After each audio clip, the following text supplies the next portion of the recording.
মই মাহঁতৰ ঘৰত আছোঁহি তো এইকেইদিন ভিডিঅ' দিব পৰা নাই ভালকৈ তো আজি ভাবিছোঁ কিবা এটা স্পেচিয়েল বনাওঁ কি বনাওঁ আপোনালোকৰ লগত শ্বেয়াৰ কৰিম ভিডিঅ'টো চাব দেই শেষৰলৈকে বলক ভিডিঅ'টো আগুৱাই লৈ যাওঁ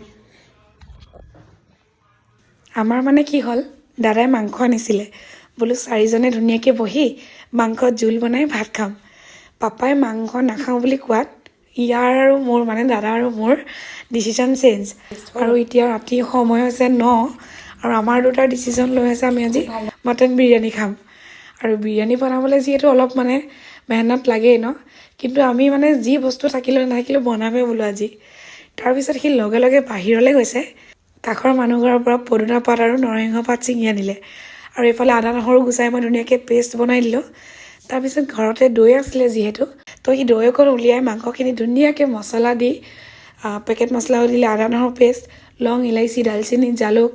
নেমু চেপি ধুনীয়াকৈ মেৰিনেট কৰিলে আৰু মই বোলো 2টা আলু দি দে ধুনীয়া লাগিব ন খাই তো মাংসখিনি ধুনীয়াকৈ মেৰিনেট কৰি কাষত ৰাখিলে আৰু এইফালে মই চাউলখিনি বইল হ'ব দিলোঁ 60% মান সিজিব লাগিব ইয়াত ধনিয়া আৰু পদিনা পাতো দিলোঁ আৰু ফ্ৰাই কৰি ৰখা পিঁয়াজ কি ক'ম মানে মই লৰালৰি ক'ত পিঁয়াজ দুটাহে কাটিলোঁ অলপমান মেৰিনেট কৰোঁতেও দিলোঁ আৰু এতিয়া দেখিছে নহয় মেৰিনেট কৰি ৰখা মাংসখিনিৰ ওপৰত ধুনীয়াকৈ সিজা চাউলখিনি ধুনীয়াকৈ দিলোঁ তাত দি পিঁয়াজ ফুড কালাৰ দি আকৌ চাউল দিলোঁ তেনেকৈ আকৌ ফুড কালাৰ দি ধনিয়া দি ঢাকি উঠাই দিলোঁ গেছত আৰু আগতে বিৰিয়ানী বনালে কাষত হাৱা নাযাবলৈ আটা মাৰি পেলাই দিওঁ আজি যোগাৰ এক কেটলি পানী উঠাই দিছোঁ তো এইফালে আমাৰ বিৰিয়ানী ৰেডি হৈ গ'ল আৰু আমাৰ দাদাই মানে বিৰাট ধুনীয়া আৰু টেষ্টি বিৰিয়ানী বনায় আমি বেছিকৈ চিকেন বিৰিয়ানী খাওঁ আৰু মটন বিৰিয়ানী আজি বনাই দিলোঁ একদম মানে কম সময়ত যোগাৰ মানে দেখিছেই নহয় কি বস্তুৱে দিছোঁ তো আমি দুটাই উলিয়াই লৈছোঁ এইফালে মা পাপাই ভাত খালে তেওঁলোকক বেলেগ কিবা বনাই দিলোঁ আৰু এতিয়া আমি দুইটাই খাওঁ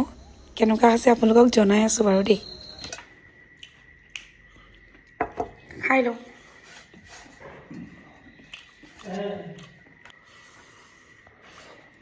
খাবলৈতো বাৰু বিৰাট টেষ্টি হৈছে আৰু টেষ্টিয়ে হয় সি বহুত ধুনীয়া বনায় তো মই খাই লওঁ আপোনালোকক অন্য এটা ভিডিঅ'ত লগ পাম পুনৰ এবাৰ আজিলৈ আহিছোঁ দেই মাংস